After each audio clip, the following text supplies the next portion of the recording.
خدا اے خدا۔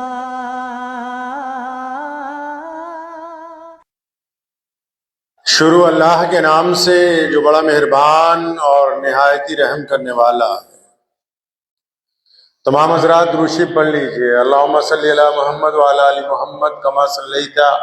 علی ابراہیم وعلی آل ابراہیم انک حمید مجید۔ اللہم بارک علی محمد وعلی آل محمد کما بارکت علی ابراہیم وعلی آل ابراہیم انک حمید مجید۔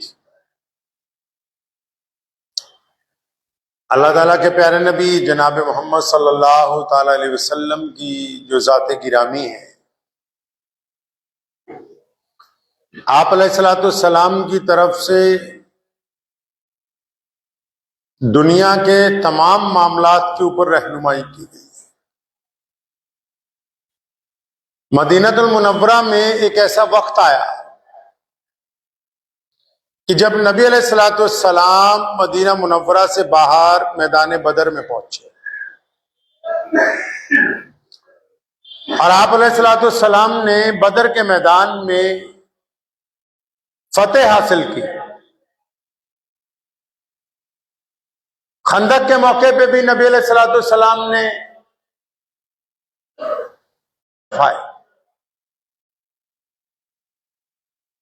کہ ان کے پاس پانی نہیں تھا تو نبی علیہ السلام کو خبر پہنچی کہ ان کو پانی پینے دیا جائے یا نہ دیا جائے، تو آپ صلی اللہ علیہ وسلم نے انہیں پانی پینے کی اجازت دی۔ صحابہ کہتے ہیں کہ مسجد نبی علیہ السلام جب ان کا عرصہ قید بیچ میں گزر رہا تھا تو ان میں جن لوگوں کی رسیاں مضبوطی سے باندھی گئیں اور وہ اس کی وجہ سے روتے تھے، تو نبی علیہ السلام اس تکلیف کو محسوس کرتے ہیں اور رات کو اٹھ کے ان کی رسیاں ڈھیلی کرواتے ہیں کہ ٹھیک ہے یہ قیدی ہیں لیکن ان کے ساتھ ایسا سلوک نہ کرو کہ مجھے ان سے تکلیف پہنچے۔ آپ صلی اللہ علیہ وسلم کی زندگی کے یہ جو دو پہلو ہیں، یعنی ایک طرف عظمت کا، جرت کا، استقلال کا مظاہرہ ہے، ایک طرف درس ہے اس بات کا کہ حق اور انصاف کے لیے ہم کھڑے ہیں، تو دوسری طرف نبی علیہ السلام جو کریم نبی ہیں، جو رحمت للعالمین بھی ہیں، جب فتح مکہ کے موقع کے اوپر ایک خاتون نبی علیہ السلام کے سامنے پہنچتی ہے دین قبول کرنے کے لیے، اور صحابہ کا یہ اندازہ ہے اور آس پاس لوگوں کا یہ اندازہ ہے کہ جب یہ آئے گی تو شاید اس کی بخشش نہیں ہوگی، معاف نہیں کیا جائے گا۔ کیوں؟ کیونکہ وہ عورت ہے جس نے نبی علیہ السلام کے چچا کو قتل بھی کروایا ہے، ان کے جسم کے ٹکڑے بھی کروائے ہیں، ان کا جگر نکال کے بھی چبایا۔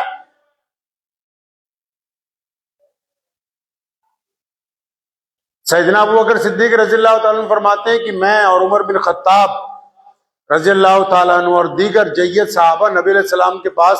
بیٹھے ہوئے تھے تو اللہ کے نبی علیہ السلام نے ایک ایسی بات کہی کہ متعدد صحابہ کی آنکھوں میں آنسو آگے، فرمایا اپنے صحابہ سے کہ وہ اکرمہ آ رہا ہے۔ اب صحابہ سمجھ گئے کہ اکرمہ کون ہے؟ ابو جہل کا بیٹا ہے کہ بھئی اکرمہ آ رہا ہے۔ ابو جہل کون ہے؟ اس امت کا فرعون ہے جس نے نبی علیہ السلام کو تکلیفیں پہنچائی، دکھ پہنچایا ہے اور اس کی انتہا کر دی ہے۔ تو آج فتح مکہ کے موقع پر نبی علیہ السلام صحابہ سے کہہ رہے ہیں وہ اکرمہ آ رہا ہے۔ اچھا جی یا رسول اللہ صلی اللہ علیہ وسلم آ رہا ہے، تو فرمایا کوئی بھی تم میں سے اس کے باپ کا نام لے کے اس کو تانا مت مارنا۔ یعنی اس حد تک کریم ہے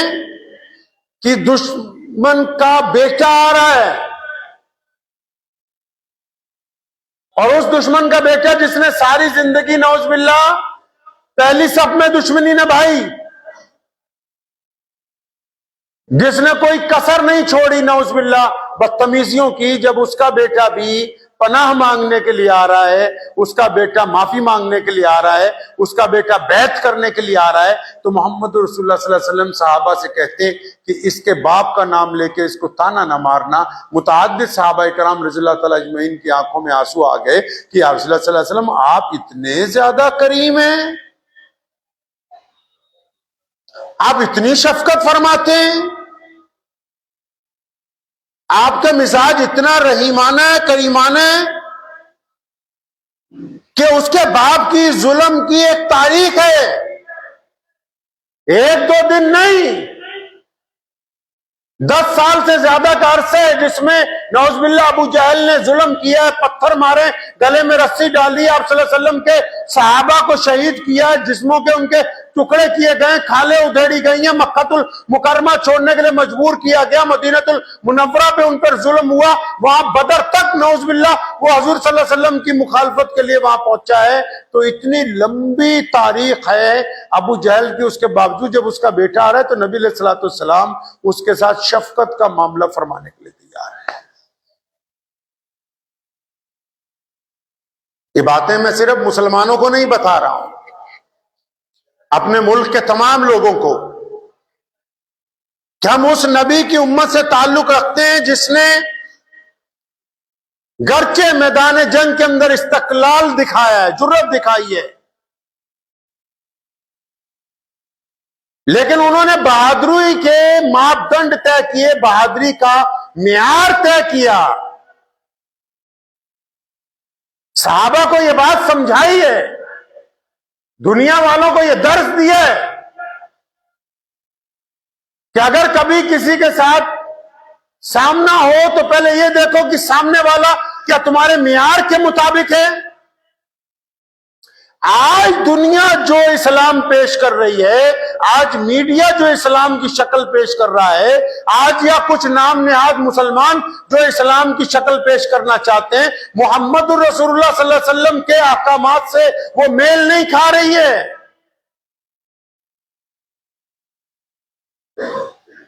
اگر کچھ لوگ یہ کہنے لگے کہ نعوذ باللہ ہم نے نہتوں کے اوپر گولی چلائی، ان کو مارا، ان کے ہاں بم مارا، کسی کو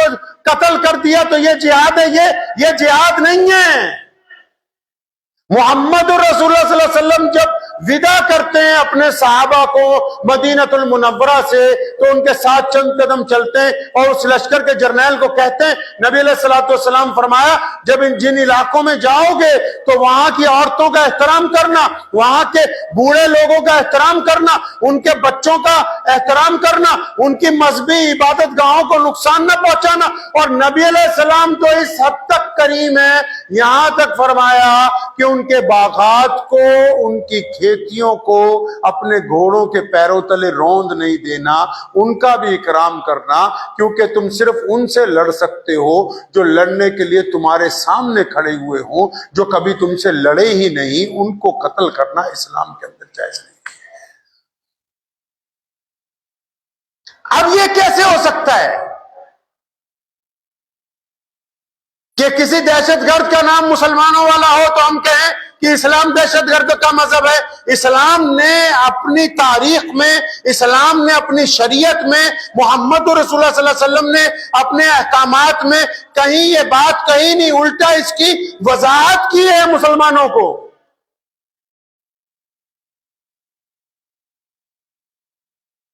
اور دنیا کا بھی یہی قاعدہ ہے، دنیا کا بھی اصول یہی ہے، جو چھپ کر حملہ کرتے ہیں ہم انہی کو تو آتنکوادی کہتے ہیں، جو پیٹھ پیچھے چھرا گھونپتے ہیں انہی کو تو غدار کہا جاتا ہے، جو آنکھ چھپا کے کام کرتے ہیں ہم انہی کو تو بے ایمان کہتے ہیں۔ تو بے ایمان اور مسلمان ایک کیٹیگری میں نہیں آتے، بے ایمان اور غدار اور مسلمان ایک کیٹیگری میں نہیں آتے۔ یہ جو شروع ہوا ٹرینڈ میڈیا کے اندر، سوشل میڈیا میں، کہ دہشت گردوں کو اسلام کے ساتھ جوڑا جائے. اگر کسی دہشت گرد کا نام مسلمانوں جیسا ہے تو اس کا یہ مطلب نہیں کہ اسلام نے اجازت دے رکھی ہے کہ جس کو مرضی مار دو، قتل کر دو. اسلام ان تمام باتوں کی مخالفت کرتا ہے جن میں مظلوموں کے اوپر، بے قصوروں کے اوپر، ناجائز لوگوں کا جو قتل کیا جائے. اسلام اور محمد رسول اللہ صلی اللہ علیہ وسلم کی شریعت اس کو کل بھی حرام کہتی تھی، آج بھی حرام کہتی ہے، اور قیامت تک ہم اس کو حرام ہی کہتے رہیں. یہ صرف اس لیے نہیں کہ ہم یہاں بات کر رہے ہیں. آپ پوری دنیا کے کسی مولوی سے پوچھو، کیا کسی نہتے پر ہتھیار اٹھانا جائز ہے؟ کیا کسی مسافر کو قتل کرنا جائز ہے؟ کیا کسی کاروباری کو قتل کر دینا جائز ہے؟ کیا کسی بچے کو مار دینا جائز ہے؟ کیا کسی عورت کو مار دینا جائز ہے؟ جب شریعت یہ کہہ رہی ہے واضح طور پر کہ ان دہشت گردانہ کارروائیوں سے اسلام کا کوئی تعلق نہیں ہے، تو پھر یہ کون لوگ ہیں جو ان دہشت گردانہ کارروائیوں کو اسلام سے جوڑ کر مسلمانوں کو بدنام کرنے کی کوشش کرتے ہیں؟ مسلمان کل بھی اپنے دین کے مطابق، اپنے وطن کے ساتھ، اپنے معیار کے ساتھ، اپنے کردار کے ساتھ، اپنے کاروبار کے ساتھ، اپنی سماجی ویوستھا میں کل بھی مسلمان بالکل ایماندار تھا، آج بھی ہے اور قیامت تک رہے گا. یہ کسی کے دباؤ میں نہیں ہے، بلکہ یہ محمد رسول اللہ صلی اللہ علیہ وسلم کی تعلیمات کے مطابق ہے. تو کئی بار ہوتا یہ ہے کہ جب کوئی غلط کام ہو اور اچھے لوگ چپ رہیں تو پھر ان کی گنتی بھی غلط لوگوں کے اندر شامل کر دی جاتی ہے. ظالم کو ظالم کہنا بھی ہماری ذمہ داری ہے، مظلوم کو مظلوم بتانا بھی ہماری ذمہ داری ہے، ظالم کی مخالفت کرنا بھی ہماری ذمہ داری ہے، مظلوم کی مدد کرنا بھی ہماری ذمہ داری ہے. تو تمام معاملات کو محمد رسول اللہ صلی اللہ علیہ وسلم کی سنت کے مطابق، آپ علیہ الصلوۃ والسلام کی سیرت کے مطابق لے کے چلنا. حضور علیہ الصلوۃ والسلام کو دیکھنا پہلے کہ ہمارے نبی علیہ الصلوۃ والسلام کیا کہتے تھے، آپ صلی اللہ علیہ وسلم نے کیا کیا. کیا اسلام کی 1450 سالہ تاریخ میں کسی تخریب کاری کی اجازت دی گئی ہے؟ مسلمان کائنات میں ان لوگوں میں شامل ہیں جو بہادروں کی قدر کرتے آئے، جو سامنے سے بات کرنے والے لوگ ہیں. لیکن وہ لوگ کون ہیں جو پیچھے سے آ کے کسی کے گھر میں، کسی بازار میں، کسی ریل گاڑی میں، کسی گاڑی میں بیٹھ کے کسی کے اوپر حملہ کر دیں، کسی کو مار دیں، قتل کر دیں، اور پھر ان کا نام اسلام سے جوڑ کے یہ کیا جائے کہ یہ بہت بڑے جہاد کرنے والے ہیں. جہاد اور دہشت گردی میں زمین آسمان کا فرق ہے. کسی کی غلط ڈیفینیشن، کسی کا غلط رویہ اس کو اپنے مطابق نہیں ڈال سکتا ہے. محمد رسول اللہ صلی اللہ علیہ وسلم کی باتیں اس سے بالکل پاک ہیں. یہ ہماری ذمہ داری بنتی ہے کہ ایسے موقعوں پر بھی ہم اپنا موقف واضح کریں. اور یہ موقف کی وضاحت اس لیے کہ دنیا نے ایک قاعدہ بنایا نا، پوری دنیا میں آج بھی رواج ہے. آپ کو شاید پتہ نہیں، جتنے بڑے ملک آج تک دنیا کے اتہاس میں آپس میں لڑے، ان میں جو بڑے بڑے یودھا تھے، بڑے بڑے سولجر تھے، بڑے بڑے لڑنے والے تھے، ان کو ایک دوسرے کے ملکوں نے جنگوں کے بعد انعام دیا کہ فلاں بڑا بہادر جرنیل ہے. لیکن جو لوگ چھپ کے حملہ کرتے ہیں، جو لوگ دہشت گردی کرتے ہیں، وہ بہادر نہیں کہلاتے، وہ بہادر نہیں ہو سکتے. بہادر تو وہی ہوتا ہے نا، ہم عام دنیا میں بھی آپ دیکھیں عام قاعدہ ہے. جس طرح آپ کے ہاں کوئی ملازم ہے، آپ کے ہاں کوئی نوکر کام کر رہا ہے، مثال کے طور پہ آپ بازار میں جا رہے ہیں، کوئی غریب رکشہ والا جا رہا ہے، کوئی امیر گاڑی والا رکشہ والے کو 4 تھپڑ مارے گا تو یہ بہادری نہیں ہے، یہ بزدلی ہے، کیونکہ وہ اپنا معیار طے نہیں کرتا. اگر وہ بہادر ہوتا تو کسی اپنے برابر کے آدمی سے نہ ٹکرتا. اگر بہادر ہوتا تو اپنے برابر والے سے پنگا نہ لیتا. اس کا مطلب بہادر نہیں ہے. جہاں کسی غریب کو دیکھتا ہے، مظلوم کو دیکھتا ہے، نہتے کو دیکھتا ہے، کمزور کو دیکھتا ہے، وہاں پیٹھ کے پیچھے وار کرتا ہے. اگر یہ بہادر ہوتا تو سامنے سے بات کرتا نا. یہ بہادر نہیں ہے، یہ بزدل ہے، بے ایمان ہے، اور اس کا کسی بھی مذہب کے ساتھ اور آپ کو میں بتاتا چلوں، جو لوگ سوشل میڈیا کے آج کل پیروکار ہیں، دہشت گردوں کا کوئی مذہب نہیں ہوتا، اور اب تک جتنے دہشت گرد پکڑے گئے ہیں ان میں تمام کے ایک مذہب کے نہیں ہیں۔ کوئی ایسا مذہب نہیں ہے کہ جس کے نام کے ٹائٹل کے ساتھ دہشت گرد پکڑے نہ گئے ہوں، لیکن قصور یہ ہے کہ گھما پھرا کے دہشت گردی کو پوری دنیا میں اس کو اسلام کے ساتھ جوڑا جا رہا ہے کہ شاید اسلام نے اجازت دے رکھی ہے۔ اسلام نے جو جہاد شروع کیا تھا وہ دہشت گردی کے ہی خلاف تھا۔ محمد رسول اللہ صلی اللہ علیہ وسلم نے جو انصاف قائم کیا وہ بھی دہشت گردی کے خلاف تھا۔ دنیا کا سب سے بڑا آتنکوادی جو ابو جہل تھا، جس نے غریبوں کا جینا حرام کر رکھا تھا، جس نے مظلوموں کے اوپر تشدد کیا، جو بیٹیوں کو قتل کر دیتا تھا، جو عورتوں کی عزت نیلام کرتا تھا، جو دوسروں کے حق کھایا جاتا تھا، اس کے خلاف بھی جب سب سے پہلا اعلان جو کیا وہ محمد رسول اللہ صلی اللہ تعالی علیہ وسلم کی ذات گرامی نے کیا ہے۔ تو ذہن نشین رکھے، صرف خاموش نہ رہیں، کل نماز پڑھنا، تسبیح کرنا، تلاوت کرنا ہی صرف دین نہیں ہے۔ اگر دین پر جھوٹے الزامات لگ جائیں تو ان کی تردید کرنا بھی دین کا حصہ ہے۔ اگر دین کا نام لے کے کوئی دہشت گردی پھیلائے تو ان دہشت گردوں کی مخالفت کرنا بھی دین کا حصہ ہے۔ اگر صرف دین کا نام لے کے کوئی ہمارے ہی مذہب کو بدنام کرنا چاہے تو اس کی تردید کرنا بھی، اس کی وضاحت کرنا، سامنے آ کے یہ بتانا کہ یہ اسلام نہیں ہے، محمد رسول اللہ صلی اللہ علیہ وسلم کا پیغام ایسے نہیں ایسے، یہ بھی اسلام کا حصہ ہے۔ اور ذہن نشین کر لیجئے اس بات کو اچھی طرح اپنے پاس، کیا مسلمان ہے الحمدللہ، دنیا کی کوئی بھی طاقت جو ہے، کوئی بھی طاقت، وہ ہمارا موقف تبدیل نہیں کر سکتی۔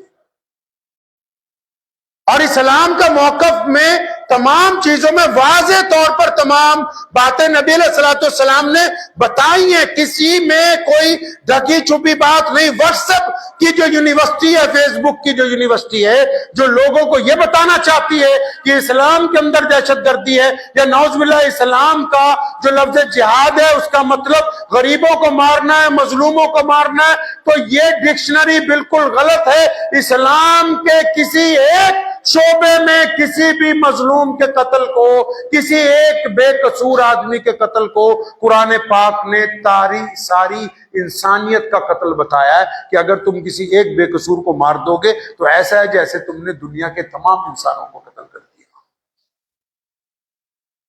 تو آج آپ حضرات کے ساتھ خطاب کرنے کا موضوع یہی تھا، مقصد یہی تھا کہ اگر سوشل میڈیا کے اوپر بھی بہت سارے لوگ جو ہیں اسلام کی مخالفت میں یا اپنے ملک کی مخالفت میں ایسی پوسٹیں ڈالتے ہیں جس سے اس بات کا خطرہ ہوتا ہے کہ اس سے قوموں میں نفرت آئے گی، اس سے دین کی بدنامی ہوگی، تو ہماری ذمہ داری بنتی ہے کہ ان کی شکایت بھی کریں، ان کے خلاف شکایت درج بھی کروائیں، اپنے موقف کو درستگی کے ساتھ آگے رکھیں۔ خاموشی کا مطلب تو یہ ہوتا ہے کہ جو ہو رہا ہے بالکل ٹھیک ہی ہو رہا ہے۔ خاموشی اختیار کرنے کا مطلب تو یہی ہوتا ہے کہ جو ہو رہا ہے بالکل ٹھیک ہو رہا ہے، کہ بس ایسے ہی ہونے دو۔ نہیں، اسلام نے کہا کہ ہم سچ کو سچ کہتے ہیں، جھوٹ کو جھوٹ کہتے ہیں، ہم ایماندار کو ایماندار کہتے ہیں، ہم بہادر کو بہادر سمجھتے ہیں، بزدل کو بزدل سمجھتے ہیں، ہم بہادر کو بہادر سمجھتے ہیں، دہشت گرد کو دہشت گرد سمجھتے ہیں۔ اگر تو آپ اس ذہنیت کے ساتھ، اس جذبے کے ساتھ پورے ملک کے اندر جہاں جہاں بھی آپ رہتے ہیں، جن لوگوں کو یہ غلط فہمی ہے کہ اسلام نے ایسا کر دیا یا اسلام نے ایسا کہا، تو ان کے سامنے یہ وضاحت کرنا ہماری ذمہ داری ہے کہ ہمارے نبی محمد رسول اللہ صلی اللہ علیہ وسلم کریم نبی ہیں، شریعت نے ایسی کوئی اجازت کسی کو نہیں دی ہے۔ لوگ غیر ضروری باتیں کرتے ہیں واٹس ایپ پہ، فیس بک پہ، آپ دیکھیں چینلوں کے اوپر لگے ہوئے ہیں غیر ضروری الزامات۔ اگر کوئی آپ کا نام لے کے غلط کام کرے گا تو اس کی ذمہ داری آپ پر نہیں آتی، لیکن آپ پر یہ ذمہ داری آتی ہے کہ اگر آپ کا نام غلط استعمال کیا جا رہا ہو تو آپ اس کی تردید ضرور کریں، انکار ضرور کریں اس بات پر کہ فلاں کام میں ہمارا جو نام لیا جا رہا ہے ہمارا اس کے ساتھ کوئی تعلق نہیں، اور پھر یہ بھی ساتھ میں بتائیں کہ آپ جو ہمیں کہہ رہے ہیں اور درجنوں لوگ ایسے ہیں جن کے مذہب مختلف ہیں، جن کی زبانیں مختلف ہیں، وہ متعدد جگہ ملک میں پکڑے گئے، ان کا تعلق ملک دشمن طاقتوں کے ساتھ ہے، لیکن آپ ان کے مذہب کو کبھی برا نہیں کہہ رہے، آپ صرف ایک خاص طبقے کو بدنام کرنے کی کوشش کر رہے ہیں۔ تو یہ کل بھی ناجائز تھا، آج بھی ناجائز ہے، اور اس کو کبھی صحیح نہیں کہا جا سکتا۔ تو دعا بھی کیجئے اللہ کریم مجھے بھی اور آپ سب کو صحیح معنی میں دین کو سمجھنے کی اور اس کے اوپر عمل کرنے کی توفیق عطا فرمائے۔ وآخر دعوانا ان الحمدللہ رب